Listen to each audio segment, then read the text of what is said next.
Over the course of my lifetime, I have noticed that Democrats tend to have an inferiority complex when it comes to the process of politics. I mean, they definitely like their own ideas better than Republican ideas, but they tend to admire the way Republicans campaign for their ideas. They tend to admire Republican tactics and messaging, even if they don't like the Republican message itself. And maybe that is the key to Democrats finally figuring out that they really could be campaigning on health reform this year instead of hiding from it. Because today, Republicans started campaigning on health reform. Yes, GOP lawmakers today pledged in that pledge of theirs to repeal the health care law. Yes, that's true. It's plastered all over the document. We hate Obamacare. But then they also pledged to institute a whole lot of health reform policies that they have ripped right out of the dreaded Obamacare. GOP pledge, purchase health insurance across state lines. That is already in the health reform law. GOP pledge, ensure access for patients with pre-existing conditions. Oh, you mean like what's already in the health reform law? GOP pledge, eliminate annual and lifetime spending caps. Wonder where they got that idea. That's not only in the health care law, the provision kicked in today. 6 months after Obama signed the dreaded ghastly Obamacare into law. And there's more in the health reform law that Republicans want to repeal, and then they want to get political credit for bringing it back again. The single craziest thing about this is that Republicans will be able to claim credit for those good Democratic ideas on health reform that they like and want to campaign on, as long as Democrats stand aside and let them do it. Today, the very day that insurance companies can no longer stop covering Americans because of pre-existing conditions. Today, the day that if you are up to the age of 26, you can stay on your parents' health insurance. Today, the day the health insurance companies can no longer tell you you've exceeded the company's cap on what your life is worth. Today, on that day, on the day that all those things became true because of the Democratic health reform law, Republicans were the only lawmakers in the country campaigning on health reform in their shirt sleeves at a hardware store in Virginia. Republicans campaigning on the Democrats' health reform plan and all the good stuff that's in it. Democrats, it's your choice. You can campaign on your accomplishments, or you can let Republicans campaign on your accomplishments. Your choice. 40 days till Election Day. Joining us now is my friend Eugene Robinson, Pulitzer Prize-winning columnist for The Washington Post and an MSNBC contributor. Hi, Gene. Thanks for being here. Great to be here, Rachel, but I got to confess I'm still struggling to get past miscegenation among finches, but we'll move on. See, the finches and their inappropriate sexual desire for other wrong finches tells us that it's Rachel, bad to watch the remake of Othello. You know you can't go there, so let's just move on. He actually, he's the candidate, you know. Anyway, sorry. All right, common wisdom is that health reform is toxic. It's this third rail. Democrats won't run on it. The only Democrats who will run on health reform are those who voted against it. If that's true, then why are Republicans running on health reform?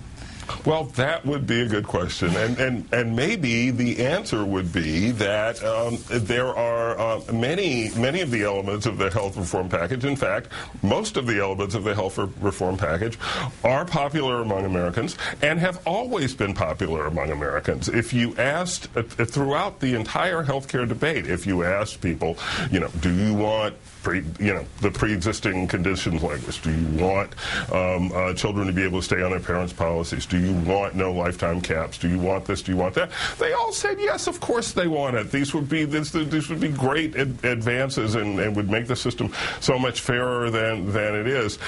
So the Democrats give people all of this and now are afraid to talk about it, and the Republicans, who must have been paying closer attention to those polls, say, hey, here's something people like, let's put it in our pledge to America. It's kind of crazy. Well, do you think then it's not a coincidence that House Republicans chose today of all days to unveil this big pledge to America in their shirt sleeves at that lumberyard in Virginia? Is it a coincidence that they picked for the big unveiling the same day that all these really popular health care provisions went into effect?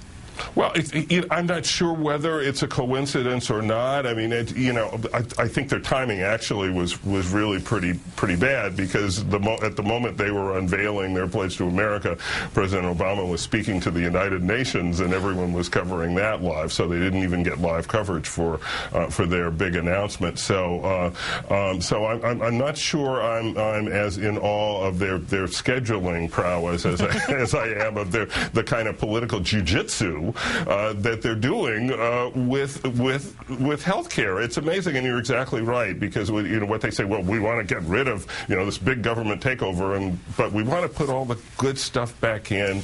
Of course, we don't want to fund it, but whatever. We want to get rid of the dreaded Obamacare and then put all of the components of Obamacare back into yes, effect, but we want to call them ours.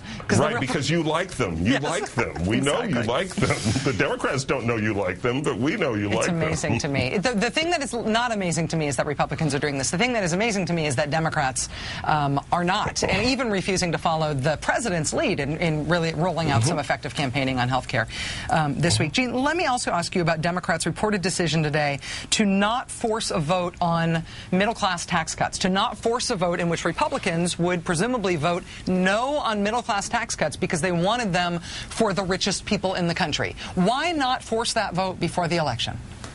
Well, good question. Why not force that vote? The whole buildup of the last several weeks has been to force that vote, which seemed to me, from the point of view of the Democratic Party, to be very good politics. You either have to put the Republicans on record as saying, we specifically want to preserve tax cuts for millionaires and billionaires, and so we're not going to vote for your version of this bill, or you make them go along with it, and you go a long way toward solving some huge long-term fiscal issues.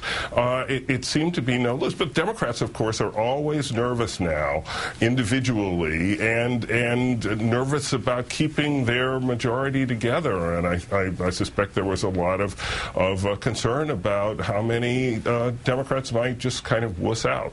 Amazing to me. Let me ask you one last brief question about this, Gene. The Republican pledge is very clearly supposed to be this year's version of 1994's Contract with America. Interesting that it got a very hostile reaction from a lot of the right, from places like the Red State blogs and Club for Growth. How important is that? Is that just a sign of sort of healthy division on the right as the different factions try to fight it out, or does that sort of mean something more important about how this moves forward? That